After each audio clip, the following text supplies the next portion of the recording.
Information systems are systems that you use every day in your life.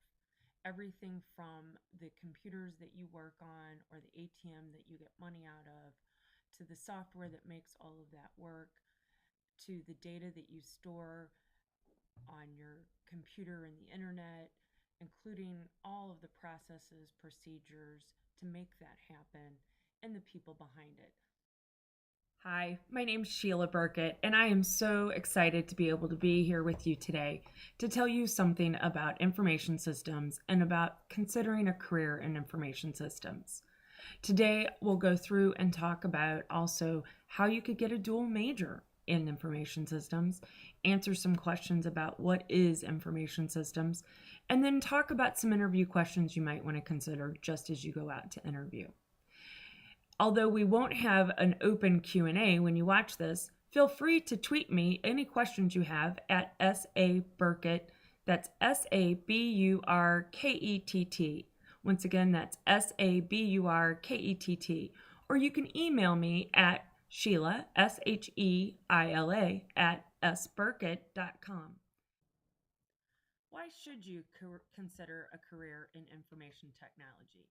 Why am I here? It's because there are so many meaningful jobs out there today.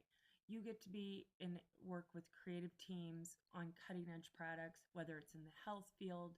You get to work on technical things if you like, such as computers and networks, or you can just be outside of any of those technologies. And the security and high salaries. Who doesn't want to make good money and know that there's going to be jobs in the future? That's very important. In the U.S. Bureau of Labor Statistics indicates that there will be plenty of jobs over the next 10 years.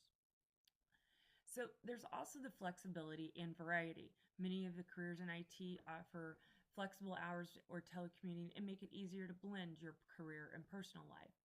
They have lots of skills that are useful in many different jobs, so you don't have to stick in just one like I did for 20 years and then switched into entrepreneurship. So some things to ask. Will there be jobs when you graduate? And will those jobs be well-paid jobs?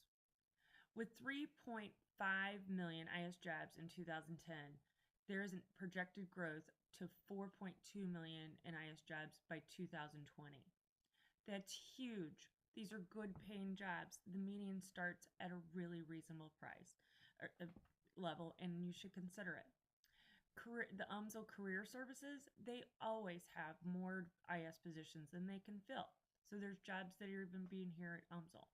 And will those be good jobs? Of course they'll be good jobs. Okay, so there's going to be good paying jobs, but are those good enough for you? Are they going to keep you happy? Career satisfaction in the IS field is at an all-time high, and actually one of the highest career satisfactions known. So let's talk a little bit about what a week in the life of an IS person might be like. Let's start with Monday. Monday, your boss walks up, you get a new project. It's very exciting because it's with the marketing department. It's something you wanted to do. You spend the rest of that day trying to figure out just what you're going to be working on, talking with other coworkers, looking at the processes, figuring things out. And that's just on Monday, and you figure out there's a lot to do.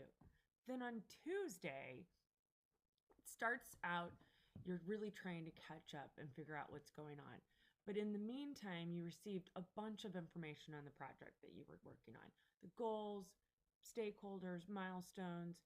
There's a kickoff meeting to find out more about it.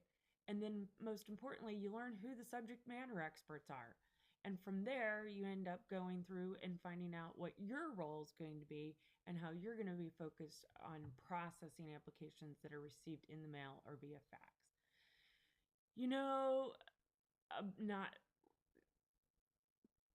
Then Wednesday, you get into the office. It's in the middle of the week. It's been a lot of things for you to work on. And now you start looking into doing some research about OCR solutions and image scanning. After you go through all this research online, you have a 3 hour brain dump from the manager over commercial vehicle loans to learn out what their process is and how it's entirely manual around loans. Before you leave, you document all your notes and you update and create a data flow or a process flow. From there, you go into Thursday.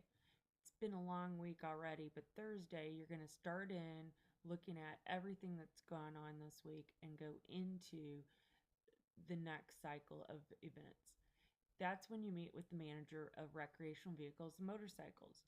You're going to learn what they've got, and that there's an access database, really? In the access database, you start looking at it and the paper forms that are being used by the departments for the applications and comparing that to some of the data. You realize that some of the information being collected is using an ER, an entity relationship diagram, which is important for you to know. Finally, we're at the end of the week. By Friday, you're exhausted, your mind's overwhelming, but there's still a whole day of things to do. You finish documenting everything you learned on Friday or that week and talk about current processes. You start mocking up how the new process is going to work, how it's going to incorporate document imaging, electronic fax solutions, how that might work. You might even write an SQL query to kind of test out some of your theories on how that would work and maybe create a spreadsheet model. You then decide to wait until Monday to talk to the storage team and your project manager about how many terabytes of storage you're going to need. Then you plan your next week. You got to talk to the storage team. You've got to meet with vendors. You've got a RFP, which is a request for proposal you have to do. You've got document specifications, and you have to figure out how you're going to integrate this imaging solution with the system architecture diagrams the technical lead is creating.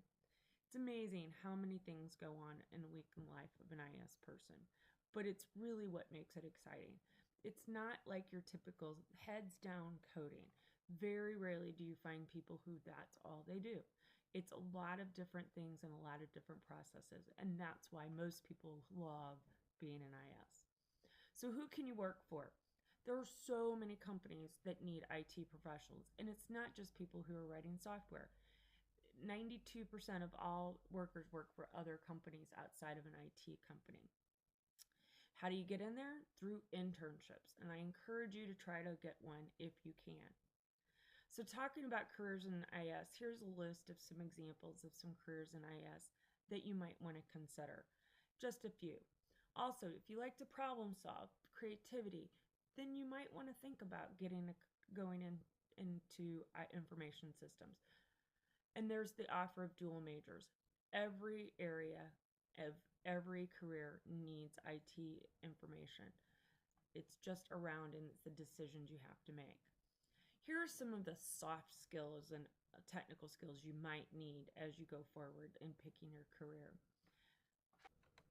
So let's talk about some interview questions you might get. Things like, tell me about yourself. Why did you choose your career? What are your strengths and weaknesses? Give me an example of when. Where do you see yourself in 3 to 5 years? And of course, there's always the technical questions.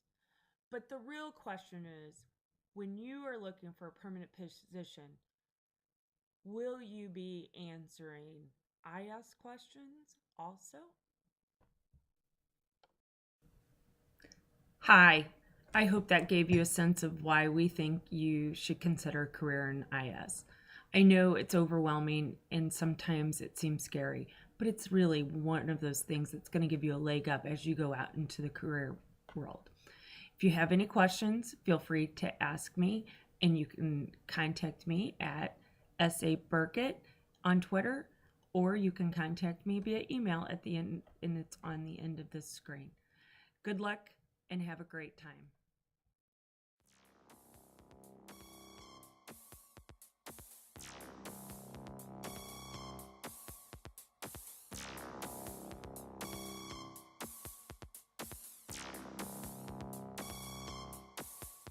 It's your hand